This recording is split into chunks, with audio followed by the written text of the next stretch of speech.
And there we go. All right. So had to move the microphone around a little bit. So I may sound a little bit different, but thank you all for attending here today. And I'm really looking forward to getting your questions answered. So we're going to hop right into it here and make sure that you get the answers to your questions and that we help you implement. So again, I really hope that you enjoyed the event. So from, let's see here. Thank you all for the feedback. Let me know that everything was working okay. From Dale. So Dale says, Chris, do you have any other split test ideas for our homepage? So pretty much anything can be tested, right? So I would definitely start on the things that you have a hunch would make the biggest difference. Obviously, starting with background color, like we talked about, layout changes, that kind of thing. Personally, I love playing with copy and changing the actual words and text and watching what happens to the offer after we do that. That's normally, again, one of the big things that we can change to make a big difference. Is obviously copywriting. So I would definitely start with there. The one thing that I would say is whenever you're doing a split test, especially an A/B split test, is that you only change one thing at a time. Because if you go through and make these like wide sweeping changes or change all of your copy all at the same time, it's almost impossible to know what was working and what wasn't. So just change one thing at a time. I know it's really tempting to make these big changes and look for those big jumps in response, but you'll be surprised at how significant just a small change can be as far as the response that you get from it. So background colors, layout, moving things above the fold like we talked about, headline changes, body copy changes, and another big thing that we've seen response from is fonts. So changing font sizes, but also changing font types. And again, different marketplaces are responding different to different types. So that hopefully should give you some insights into some of the things that you can start trying to change. So thanks for that question, Dale. Our next question comes from Roger. And Roger says, what other offers do you test? Okay, so that comes into the actual, like the button, like what's on the button, what are we giving away, I'm assuming. So that is, it's a really wide range. There's all kinds of different ways that you can generate response from your viewers or your traffic, right? So what I always do is I sit down and I brainstorm out the big problem, the three big things that that person is having, and then package that information into the easiest, most digestible form of content that I think the audience is going to respond to. And then that'll be another thing that we split test. So we'll do just a free report where we give away a PDF to somebody. And you can go on Fiverr.com, or if you have a graphics designer on staff, they can create all kinds of beautiful templates. Now, one thing that I would mention on those is that the shorter the better. If you put together like a 50-page book, the likelihood of somebody reading that and actually responding to your offer is very minimal. But if you put it into 2 or 3 pages, short, concise, easily downloadable, easily able to be read on a phone, that will tend to get you the best response as far as people actually downloading your offer and engaging in it. We do a 3-part video series, so engaging people in video, whether it's taking one video and teaching one particular topic or solving one problem per video and then giving them that. We've also packaged that 3-part video series into one big video where you just give them all of the content just in one video. You can run a webinar. Much like this one, put together a PowerPoint presentation and use that as your giveaway. Podcasts are growing in popularity every day. Podcasts are a fantastic way to get your message out there, and it's a great way to communicate with your audience while, again, they're on the go with their smartphone. So podcasts are an excellent option for you. And then there's just your straight consult too, right? You can give away your time and just say, hey, I'm a professional in home inspection or real estate or whatever it is, and you can get on the phone with me for 15 minutes for free. I'll answer any questions that you have and help you along your journey. And then there's the packaging of information, like we talked about with the First National resources, or any resources that you have. I mean, buyers are always looking for buyer's guides. Sellers are always looking for how much their home is worth, and comparable statistics from the last 3 months from their neighborhood. There's all kinds of different valuable pieces of information that people outside of the industry don't normally have access to, that you can give away on your page as your offer. And really the only way to know which one is going to convert the best is to try them. Put together the different offers, offer them to your list, offer them to your traffic, and see what type of response that you get from it. The great thing about it is I've never come up with an offer that didn't get a response, right? So no matter what it is that you're generating or that you're putting out there, you're going to get a response from it. It's just about measuring, the quality of the responses that you get back, and how many of those people you're actually able to convert into customers. That's, the ultimate metric for how good your offer is. So thank you for the question, Roger, and I hope that helps. From Anna, in my experience, online leads are poor quality. Is this even worth the effort to test? So, so Anna, the content that we went through at the end about automating the follow-up and having those email messages in place in order to convert those people, a big reason why we have those there is to save our time and to keep us away from the low quality leads that are going to suck up all your time, and just putting you in contact with the people that are of the highest quality, the people that actually want what you've got and that are far enough along in the buying cycle that they're worth the investment of your time in them. So yes, absolutely, the autoresponder sequence and the list marketing in general is definitely worth it, because you can communicate with a large volume of people in a very short period of time with very little effort. I mean, it takes you just as much effort to write one email to one person as it does to write one email to 100 people or 1,000 people or 10,000 people, right?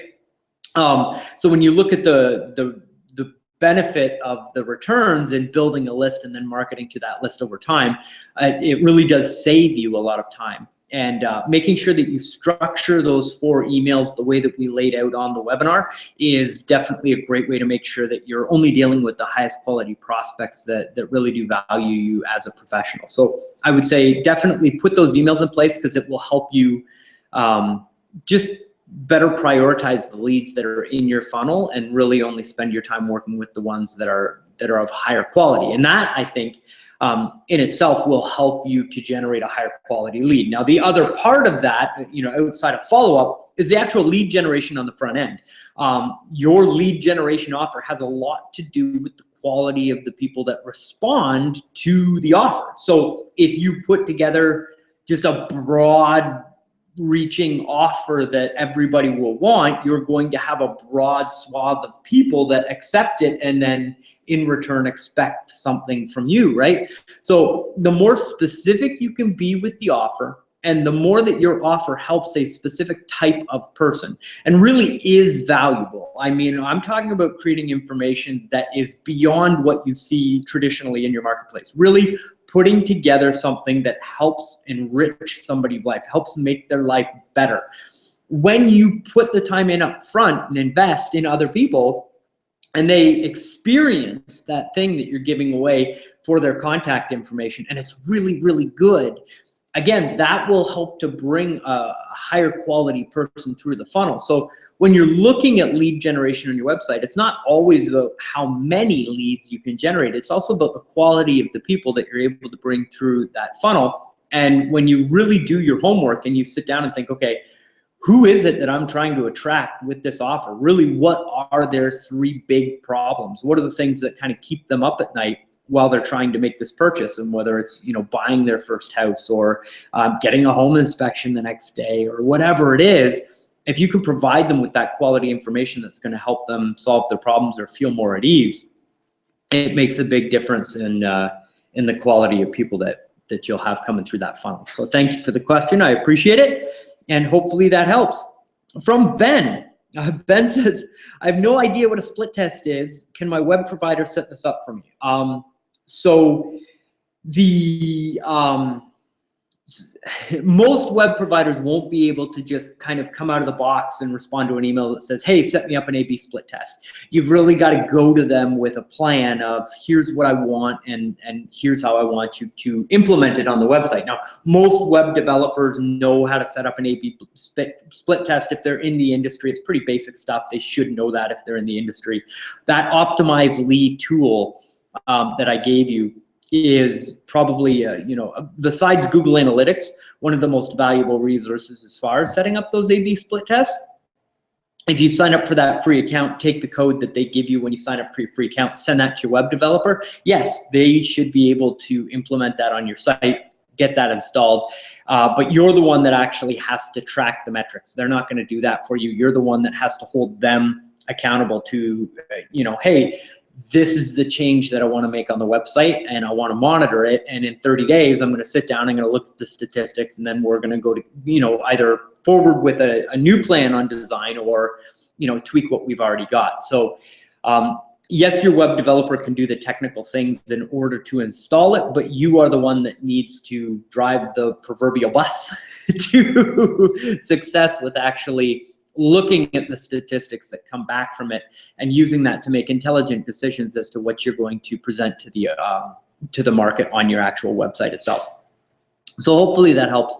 And again, knowledge is power. And I know that this is nerdy stuff and it sounds kind of weird to want to split test your traffic and actually see what happens. But as you saw in the case studies, it can make a massive impact. I mean, just a 25% increase in the number of leads that you get off your website every year is certainly worth a couple hours of your time to sit down and figure out how split testing works and getting it implemented on your website.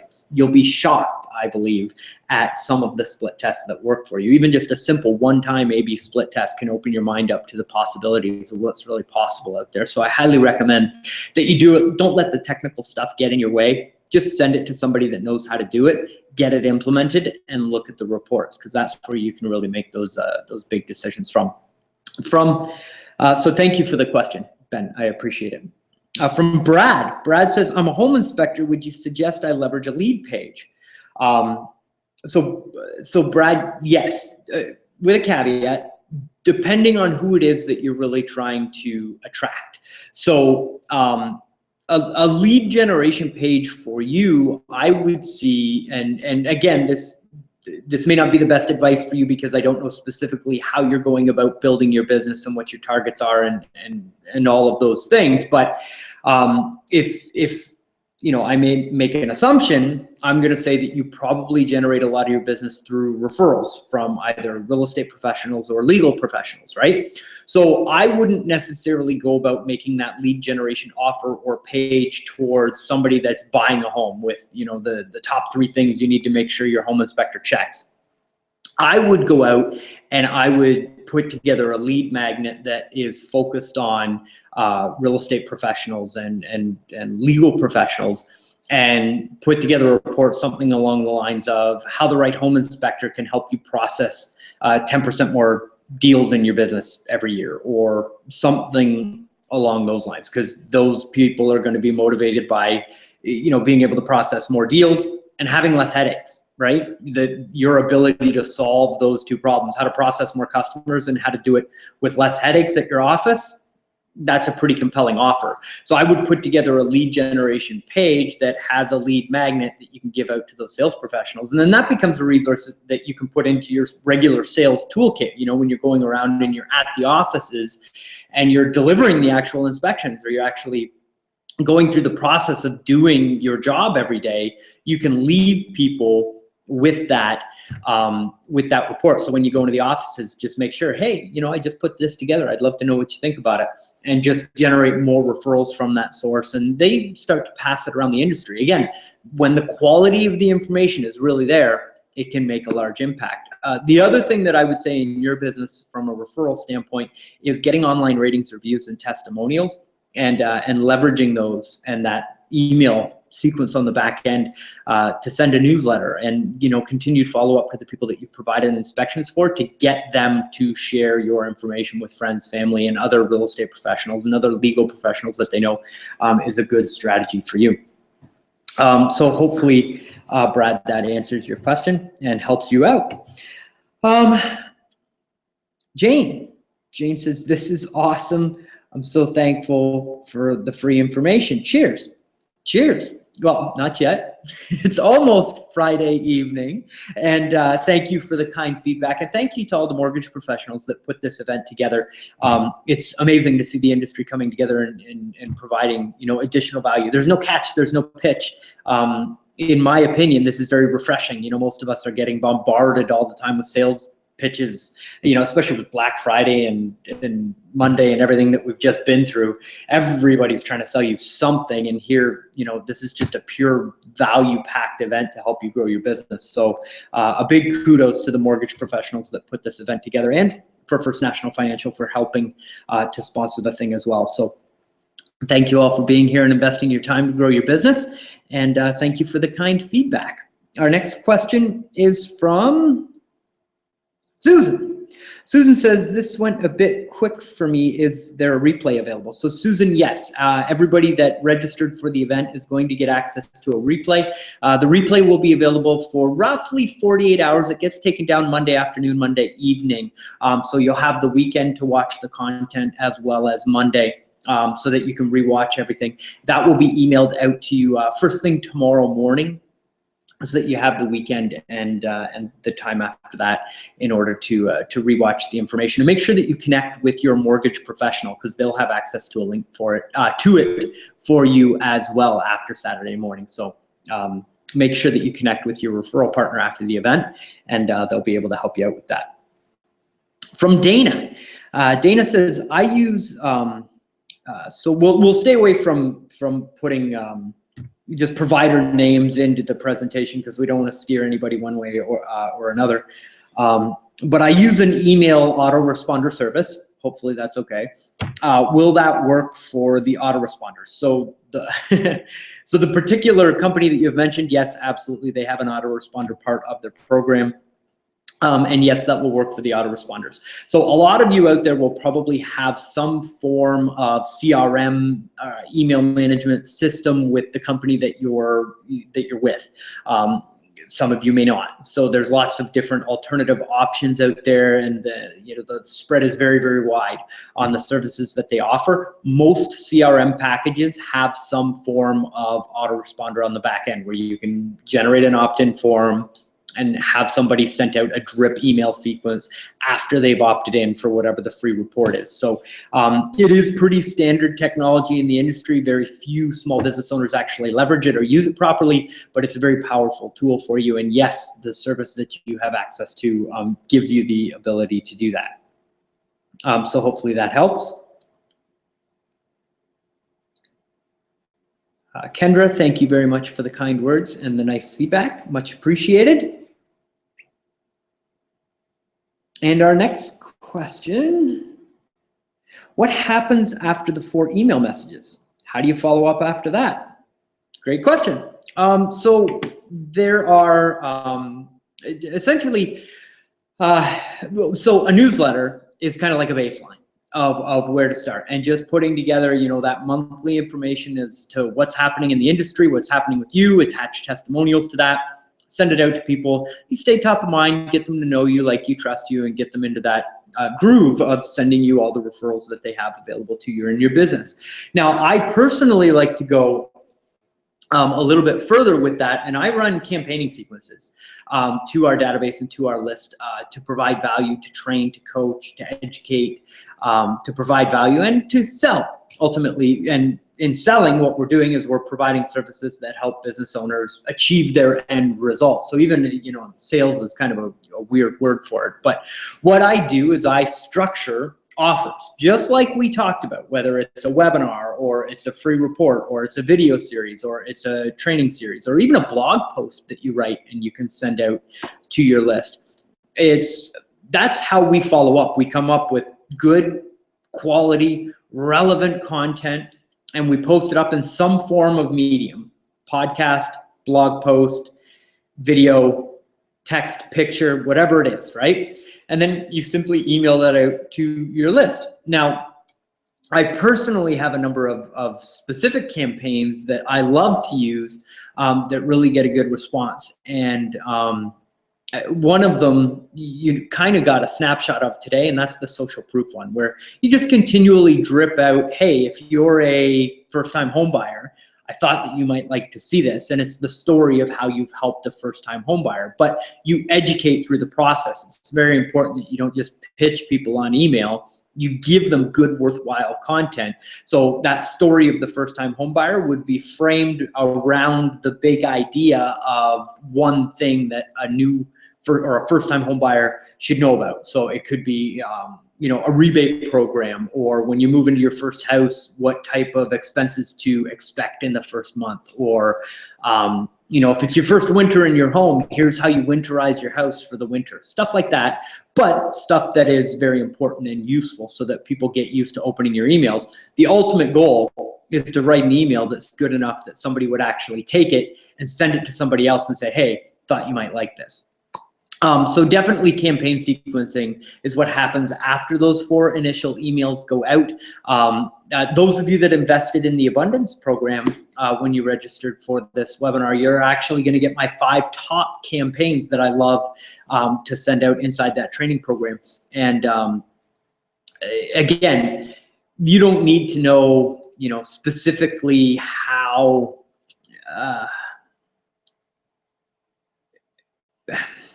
stumped.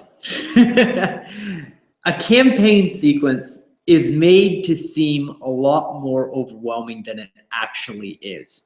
If you can sit down and think about the people that are in your list and give them something of value, it could be a new YouTube video that's just come out, just something that they'll find interesting, relevant, and helpful, you got yourself a campaign, right? All you need to do is provide value to those people that you've already done business with, and they will continue to refer you more. People that have gotten onto your list that haven't already done business with you, if you can continue to educate them over time and become that source of information that they're using before actually going through the transaction process, you're going to generate that customer over time when they're ready to purchase what it is that we have to offer. And again, keeping in mind here in the real estate mortgage business, it is somewhat of a time-based transaction. It's very difficult to send an email out and have somebody go, oh, wow, that was a really good email. I'm going to go buy a house, right? We have to be there and be top of mind when people are ready to use our products and services. And those launches of goodwill are a fantastic way and a completely unutilized way, in my opinion, in our industry. That professionals can use to really go out and create a better response with their list that they have built through their advertising. So with that, and in the interest of your time, we'll wrap things up. If I happen to miss your question, I will get to it. I will make sure that I email everybody with the answers to your questions if I didn't get to it. And from me and your mortgage partner, thank you for investing your time in the event. I've really enjoyed having you here, and I hope you have a wonderful weekend. Again, my name is Chris Johnstone, and hope you have a great rest of the day. Talk to you soon, everybody. Bye.